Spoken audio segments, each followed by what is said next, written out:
Am I still growing? Now, at first, this seems like a ridiculous question. It seems to be somewhat obvious that based on my appearance, I am already a grown adult. Nonetheless, I want to go down this path and actually try to, first of all, explain why I have been asking myself this question, and also note the different things that have been happening, but also why did I actually have this thought. First of all, in my gym, not my gym specifically, but the gym I go to, there have been a few changes. One of these changes is that a scale with a measurement thing that measures your height appeared. Now, curiously, I began to stand on this and basically check whether I actually am 182 centimeters, which is almost 6 feet. Now, it's in the beginning seemed that this measurement that I based my height upon, or my model of my height upon, which stems from a couple of years ago, seems to actually be quite accurate, if not a little bit overestimating. Now, in the beginning, I actually measured 181.4, 181.6, then 181. I don't know, and then eventually I would measure 180.82. Then eventually 180.85 or something like this. So I actually took a picture, so I have all of these pictures, and I began measuring myself in terms of height about 1.5 weeks ago. Now, recently there have been a few changes, and these few changes are that, so first of all, to explain, previously as I grew up, my parents measured my height, and this is what I based my idea of my height upon. And also, in reference to other people, obviously, if somebody else says, okay, I'm this tall and I'm this tall, there is also an obvious thing. Now, there is also another thing, which is that I began to wear barefoot shoes. Now, barefoot shoes only have a sole, at least mine, I think of 2 or 3 millimeters, which makes you shorter than many people, because many people, the average shoe maybe has an additional height increase or a height boost of maybe 1 to 3 centimeters. I would guess maybe 1 to 2 centimeters. And if in case you are wearing shoes that actually are plateau shoes, where the height increase is kind of part of the product of the shoe or part of the feature of the shoe, then you're obviously taller again. Now, there are also many shoes that have kind of this plateau increase built in, such that you don't really notice. It is just part of the shoe.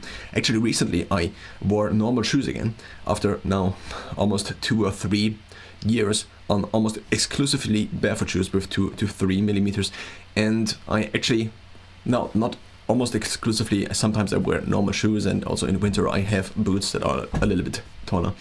Now, the question I have now been asking myself is whether the 182 or 183 or 183.3 I actually measured 2 days ago in the morning are actually my height, or what actually is my height. Now, first of all, the part that is, so if I am still growing, and I'm asking the question in this way, and I'm using the words in this way, what I usually mean is my height, basically, my height. But now, there's also another observation, which is, if I have a 2-meter bed, and I lie in this bed, and I'm 182 centimeters, then why is it the case that I don't really fit in this bed? And this is the same with a 2 meter sheet. Now, if I have a 2-meter sheet or blanket, then it barely covers basically my body. So what I would need is 220 centimeters, or a bed that is 220 centimeters, but currently I don't have this. So I'm basically moving from one end to the other end, and so on and so forth. Why is this the case? Now, first of all, if I put my arms above me, then I'm actually taller. So one way to measure would actually be maybe with your arms up here. But another way to measure would actually be, think of a cat. A cat has their feet not like this, but they usually kind of walk like this. So if they walk, the average height would probably be a little bit taller than if they have them flat. Now, we also have feet, and we also can go onto our toes. So would this be actually our height? Now, there are also people who are ballerinas, and they are actually sometimes able to stand on here. Now, obviously, the height we refer to is with a flat foot, and then you just stand tall. But what if you don't stand tall? What if you, for example, have a specific disease that makes you go like this all the time? What if you have nerd neck? This also decreases your height. So there are a couple of different questions. Another one is the following. Think of heart rate. Think of blood pressure. if we take blood pressure, then over the day or over the course of the day, it goes up, it goes down. And this seems to be a little bit similar also with height.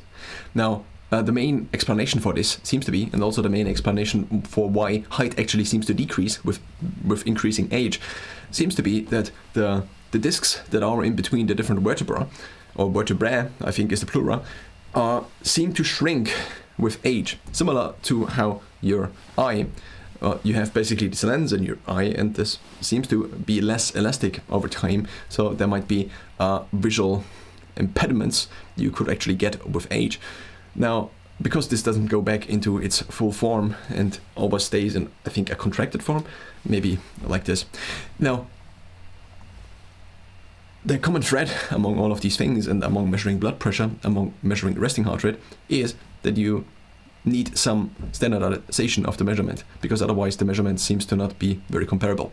If I take my blood pressure during a workout, if I take my blood pressure or took my blood pressure today during air biking for 40 minutes, then it would probably have been different compared to taking my blood pressure in the morning. Also, if I take my blood pressure and I take it after a minute and I take it after a minute, then it's usually not the same, but it goes up and down and up and down. Now, Peter Attia on a podcast actually mentioned that in order to properly take blood pressure, you should take it first of all. Now, this is not something Peter Attia mentioned, but a physician mentioned when I visited him, that they usually take blood pressure in a hospital with basically in the morning, and also then once, so the person wakes up and they immediately take the blood pressure right when they are still in bed, to take basically the closest thing to resting blood pressure you can get without measuring it while sleeping. Maybe that would be a more ideal state, but maybe that would wake the person up and the blood pressure would already increase. There also seems to be a big difference between my blood pressure when I'm actually waking up and I'm like full of energy, compared to my blood pressure when I'm waking up and I'm basically not very recovered. So the blood pressure seems to increase also with, or seems to be somewhat correlated with also my mental state. Not my mental state, but my mental performance condition, or my mental performance potential, at least to my now own data and experience. Now, back to resting heart rate, or now to resting heart rate. Resting heart rate seems to actually also be not that standardized. So as I read up about fitness trackers, I actually found out that it seems to be the case that a certain platform, so the different platforms might measure resting heart rate slightly differently. Now, in the past, resting heart rate was the thing you measured maybe at the doctor's office after maybe sitting down or waiting in the patient's waiting room. Now, if you wait in the patient's waiting room for 2 hours and then you measure your blood pressure, it might be different compared to you rushing in, having been 10 minutes on a bike, pedaling basically on high intensity, and then just sitting down for none or 1 minute and then taking the blood pressure. So there also might be a difference, or you go to the toilet right before you go into the doctor's office, and this also might increase your blood pressure in the following minutes. Now, there is also the effect where you are at the doctor's office and you might be a little bit more agitated, not agitated, but alert or stressed, because the doctor is taking your blood pressure, and this might be the decision factor whether you then have to continue taking blood pressure medication or something along these lines. Now, what I'm trying to say here is that blood pressure, even a thing like blood pressure, seems to be, there is this thing, 120/80, and 120/80. What is this number? It's probably resting blood pressure, and I might have the responsibility to read up more on this as I am mentioning this. But also, I want to make this video now and not 10 years in the future when I read a little bit more about this. So back to now height. Now, what do we refer to as our height? Is it the height that is our average height throughout the day? That would make a little bit of sense.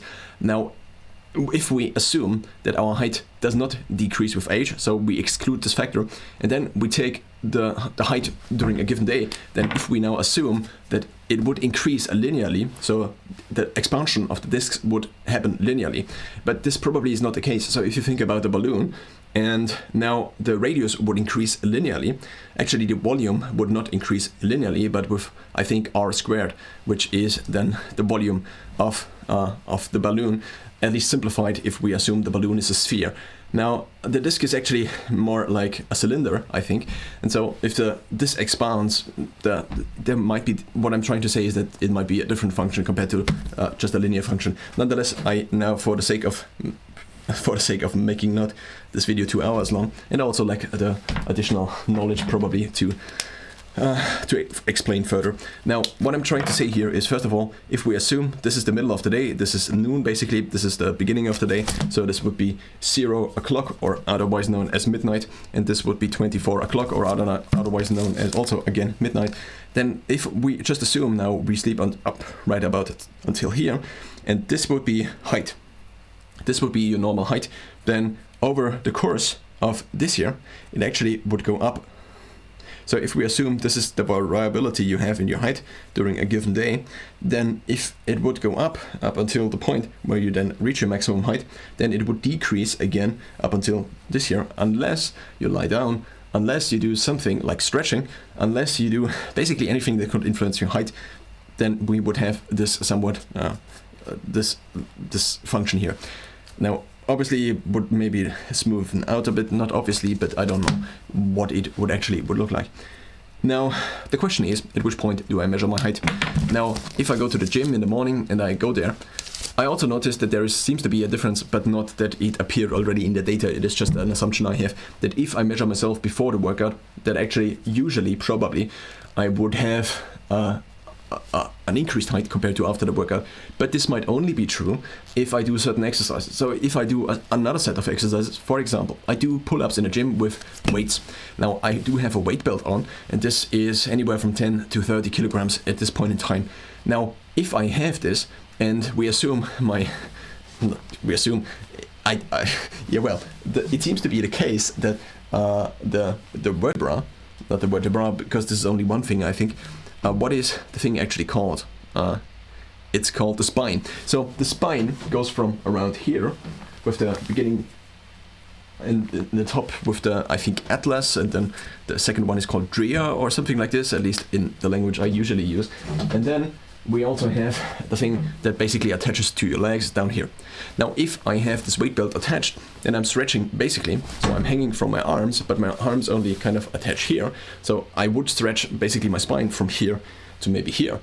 But I would not stretch my legs, so there might also be an effect where you could actually extend basically how long your knees are, or how high your knees are, maybe also with your feet, I don't exactly know. But if I'm stretching this, then this actually might lead to an increase in height. But if I'm then deadlifting, my spine is probably compressed, and also my vertebra, not the vertebra, but the discs in between are probably compressed. So the question is, what is basically the net benefit in terms of height increase of a workout? But I'm also standing, so gravity draws me down again. So, if I measure my height now, if I go right after standing up to the gym, that's about an hour later compared to when I stand up, then this might be around here. So I might have already a little bit of height decrease. Now the question again is, what is actually my height, and what do people usually refer to as their height? Probably, in order to maximize height, since additional height is probably correlated with something positive. If I'm taller, then it's probably good, and there also have been studies, and I also have heard about these studies, that additional height seems to be somewhat beneficial in terms of making a deal for a business, in terms of dating, maybe also. It seems to be the case that specifically women try to basically date someone who is a certain height, whereas men look for other criteria. And this is also just something I heard, not that I have read any studies or something like this on this. Now, therefore, there's probably an optimization happening, that if someone realizes that they measure in the morning and in the evening, then there is an optimization that drives people toward measuring at the tallest point in their day, or measuring themselves, or measuring the height in the tallest point of the day. So if we now include this in our calculation, then it would also make sense for me to measure myself in the tallest point of the day. Now there are additional questions, such as, do I remove my shoes? Now, if I'm wearing barefoot shoes, there might be an argument to be made that it doesn't make that much of a difference if I have 2 millimeters additionally or not. In the beginning, I actually stood barefoot on the scale, but in order to continue this measurement, it doesn't make sense to stand barefoot on the scale, because I'm measuring myself in the morning, and I don't take off my socks when I go to the gym. So this is just a thing that's specific to me now. But if I don't take off my socks, this might be 1 or 2 millimeters height increase. I don't know specifically how much is the sock is compressed or not compressed. Now, so first of all, it seems to make sense, at least in my daily schedule, that I measure myself for a certain amount of time in order to get kind of a baseline of my height variability during the day. Now, since I did now increase from 181.4 centimeters without socks to 183 centimeters with socks, this is it is basically a 2 centimeter difference. This happened over the course of about a week. Now, over the course of this week, now the question is obviously, how long also do you sleep?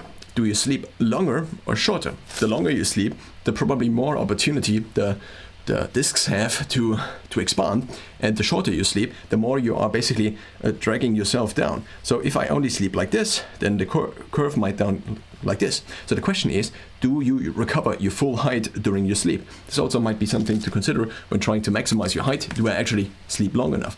Another question might be, in which position do you sleep? Do you sleep like this, standing? Do you sleep in a vertical position, where basically there is no force of gravity that is pulling your spine or basically pushing your spine together, or again, the discs in between? So there might also be an argument to be made that maybe if you lie on the side, it might be a little bit, and if you lie like this and like this, it might be not as beneficial as having like a straight posture also during sleep, which probably relaxes some of these parts and might even pull. So if I lie down, for example, and I have my head like this, then just the weight of my head basically acts as a measure that prevents my spine from going like this. And because the head weighs something and my body weighs something, and so they probably don't move together, compared to if I am like this, then they are kind of together, so there might be less of an opportunity. Now, there might also be lots of other questions, and the next question I want to now go through a little bit is the question of, now I lost this train of thought. Yeah, the question of how actually we define growing. Now, do I still grow? This was the initial question. Still means continue to, probably. Do I is also somewhat clear. Of course, we could also dissect these words any further. But of course, this is somewhat simple language, or it is language that is already kind of very short, because it seems to be the case that the shorter the language or the words we use or the sentences, that the less time you usually spend trying to explain something. But there might also be the case that the interpretation possibilities, or if you take a single word, then the shorter the word is, or the shorter a sentence is, the higher the possible interpretations of such sentence, probably, compared to using just the same sentence or trying to explain the same thing with a higher number of words. Now, what I wanted to also take a look at was growing. Now, what does growing mean? Now, mostly I refer to height. I also refer to growing in this video specifically to height measured as in flat feet to basically the top of my head. Now, it also might depend what posture I actually have, because the top of my head seems to sit basically on top of my head, so there seems to be an additional summit on the top of my head if I go like this. But if I go like this, then the summit is actually kind of flattened, maybe also going kind of back.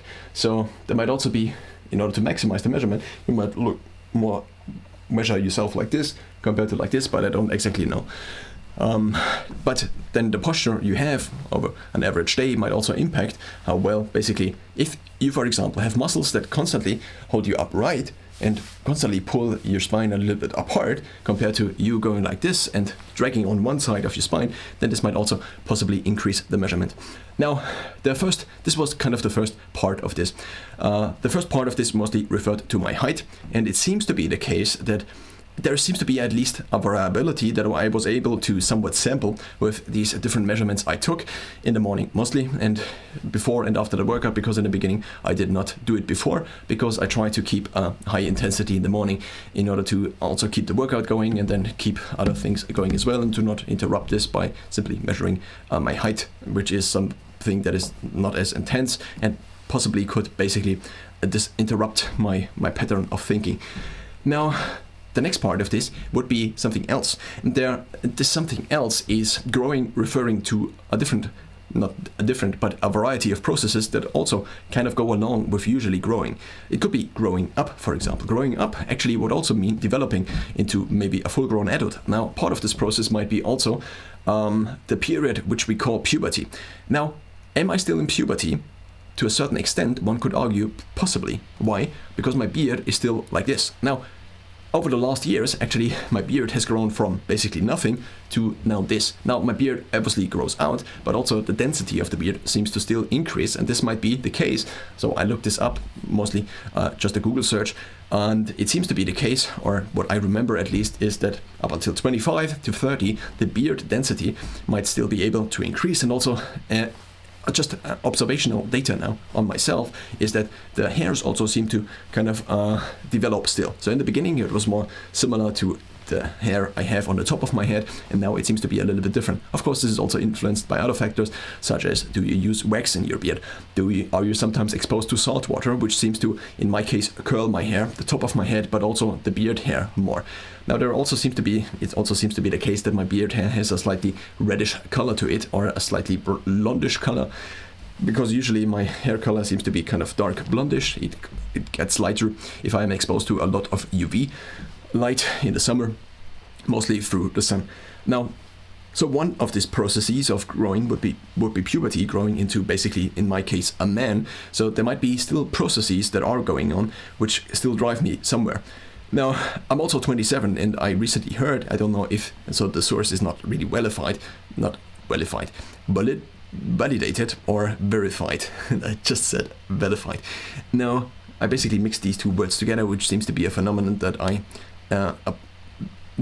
seem to be able to be observing in the last couple of years, once I noticed that this seems to be happening, at least with myself, every now and then. Now, puberty would be one set of these things. The next set of these things is, are my bones still developing? So osteocalcin seems to be released whenever you basically have a large load on your bones. I don't know. Yeah, well, you could call it the skeletal system. I wanted to use a word that is not just bones because I try to pretend that I'm smart as a kind of side joke, maybe, which is also obviously to a certain extent true. Now, if I continue to do resistance training, then in the beginning of my teens, I began resistance training around 11 or 12, then there I probably had less developed bones, also due to not having grown up yet and not being a formed adult, compared to now. So the question is already aging taking basically my bones apart, or am I still increasing my bone density by doing resistance training now as consistent as I basically have never been before, because I now have a gym I can go to compared to a home gym before, and I basically was able to constrain a couple of variables that seem to now have increased my consistency in terms of strength training, and the more variables I am able to constrain, the more obvious different effects seem to be, or at least that's kind of the theory. So this would be one side. Now, I've also have been experimenting with a few different things, like taking creatine, for example. About 1.5 years ago, 1.25 years ago, I actually began taking creatine first with 1 gram. Now I currently experiment with 25 grams. If I disrupt this experiment again, or interrupt this experiment again, then this might be called a loading phase, but I'm actually not trying to do a loading phase in terms of creatine. Andrew Huberman, in terms of creatine usage, so the standard recommendation is seems to be kind of 5 grams. Now, Andrew Huberman mentioned, so Andrew Huberman is a Stanford professor of neuroscience and ophthalmology, and he referred to on his podcast to the following values. First of all, 5 grams seems to be the standard recommendations, but then if you could also scale it up to weight. So he mentioned that there might be 2 different categories. The first bucket might be below a certain amount of weight, or below a certain mass of body mass. And then if you go higher than this, and of course, now, does it make sense to throw everybody into 2 buckets? Probably not. Maybe a linear correlation would make more sense, but this is not what Andrew Huberman told. So he might also have simplified instead of making up a formula which most people probably would not have used. So the second bucket would be 10 to 15 grams for people who are basically larger in terms of weight or also taller, which probably also increases largeness, or what is referred to as largeness. So I have first of all been taking 1 gram, then 2.5, then 5 grams. Then I had to stop for several months because I basically had high liver values and I didn't know whether this was due to creatine or maybe taking turmeric or maybe taking something else. With the something else being omega-3 fatty acids, tuna for protein consumption, curd. I don't know what specifically led to this, and I also didn't really find out, which again it just showed me how complex actually my body, but also reality is, and how not able I am to even find out what led to high liver values. And also the doctor didn't know, unless you could strain basically all the variables and then increase one variable and would do blood test after blood test after blood test, but this then could also be to maybe something else. Maybe you just slept better, maybe it was colder outside and therefore inclining the windows that you actually slept better because it was colder, and so on and so forth. So either 5 grams or 10 to 15 grams. So I began to first then take 5 grams, then I stopped, then I began to take 2.5 grams again, then I actually tried as an experiment 10 grams, and this worked reasonably well. I seem to be able to still benefit from the additional creatine, even though this now also is just not experiential, but based on experience, data based on experience, which also Andrew Huberman called anecdotal data. And now I have been trying 25 grams of creatine for a couple of days. Now, bones, maybe one set of the equation. Tendons, ligaments, are they getting stronger if I do resistance training? Are they getting stronger if I continue to maybe increase, for example, my ability to run, my ability to do cardiovascular training or also cardiorespiratory training? But I also don't know if cardiorespiratory training is actually a thing, or whether cardiorespiratory is just something that was made up in order to refer to the value that seems to predict cardiorespiratory fitness as maybe the combination of cardiovascular as well as the respiratory fitness, so the lungs as well as the heart and veins and artery system, so basically the blood system you could also call it. And so what I've been trying to do in the last year is also to increase my VO2 max. As first measured or estimated on my Garmin watch, it was around 53 in the beginning of 2022, so this would be February. Now it is sitting at 56.6, which Garmin already rounded up to 57 for the last couple of weeks. Which means, and I calculated this, and this is just based on me remembering, it is anywhere around from a 5 to 7% increase in my VO2 max. Now, there also was a study that has been done where middle-aged employed men, I think around 2,000, actually were correlated, so they were taken and then they were tracked over, I think, a long period of time, and they also got their VO2 max measured. And it seems to be the case that in this particular cohort, I don't know if it was a cohort study, I just used this name or this word now, that an additional milliliter in VO2 max was associated with a 45-day increase in lifespan. I first heard this on a podcast from Rhonda Patrick, and I then looked up the study and read a little bit through it. And well, it stands, so it says this, and in the, I think, abstract or something, or maybe in the conclusion, I don't know exactly where. So if I take this and just say, okay, this I apply to me, which probably does not apply to me, then I was able, with basically these couple of points of increases, if I assume an increase of 43 to 57, then this would be basically a 4-point increase, which led to 180 days of increased lifespan based on VO2 max as a predictor. Now, there also might be different things. This also might be just a correlation. It actually, in this cohort, also seems to be kind of just a correlation, and also I might not be able to transfer this to me, and so on and so forth. Nonetheless, am I still growing? If my heart is able to output more and more power, or my body is able to output more and more power, then my cardiovascular system might at least improve. Now, do you still call this growing? Now, maybe not, because if you call also growing different processes, which actually might.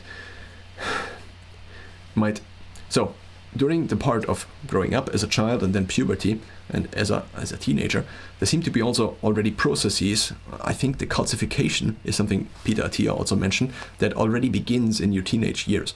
This could also be a different process. I just want to use this as an example of something that already declines once you begin to basically be on this planet. And so, do you also call this growing, or is this already part of aging? So what I am trying to decipher here is what actually growing is.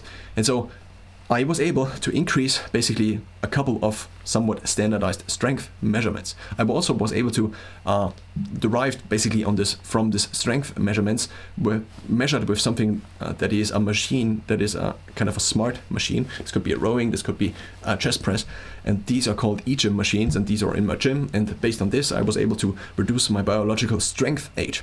So the biological age there is made up out of 4 different parts, which are strength, which is cardiovascular age, which is metabolic age, and which is flexibility age. Flexibility age is measured with a camera, and you have a stick, and then you try to reach back like this, and a couple of other things. Now, and the other 2 are based on blood pressure, on resting heart rate. So this is now cardiovascular or respiratory. I don't know if cardio in this case stands for cardiovascular or cardiorespiratory fitness, because VO2 max is also included as the 3rd metric. And then you also have the metabolic age, and there is also an in-body scale which measures my body fat percentage, with basically levers which also measure the current through my upper body with the thumbs and also through my legs. What I'm trying to say here is that I was able to somewhat reduce this. Now my body fat is still on a very high level compared to maybe previous values I have sampled from body fat scales in the past. What I'm trying to say here is my strength seems to increase. My metabolic age seems to, if we take age as this construct that kind of is able to show progress in different categories, then I am at least currently somewhat able to reduce my biological age. I also am, over the course of now, so if I take the average of the last years, then I have been able to increase my strength in a variety of exercises, which has not been really possible before. But also, this also seems to be just a mental delusion, because I actually have been probably able to increase my weight somewhat consistently, also beginning with puberty, also more testosterone exposure probably during puberty, and so I have been able to basically increase my weight also as I also grew in height, and as also my muscles grew as part of puberty, but also then as part of resistance training and so on and so forth. So if my cardiovascular system and my respiratory fitness is currently improving, if my strength is currently improving, my metabolic age seems to not be improving, but my flexibility, if I continue to train, so I do 10 minutes of stretching in a given day, if these all basically decrease, then I am growing in the sense that I am improving, as basically my body is improving and is getting more functional still, compared to, so a 12-year-old me would not have been able to function as well as an 18-year-old me. But what I also have to mention here is in terms of height, 18-year-old me was not maxed out at 182 centimeters, but maybe at 172, because I actually grew only very late, from 17, beginning kind of from 16, then 17, 18, 19, 20, maybe still up until 21. And so, am I still growing? Do I actually have maybe a genetic predisposition to basically being kind of not a late bloomer, but a late bloomer in terms of growing my height? And if I'm now 27, I'm still, so the question is whether the curve of growth so there seem to be different growth curves. I first heard about this or saw this in a practitioner's office. So he showed me kind of different growth curves that seem to be somewhat, so you might fall into these different growth curves.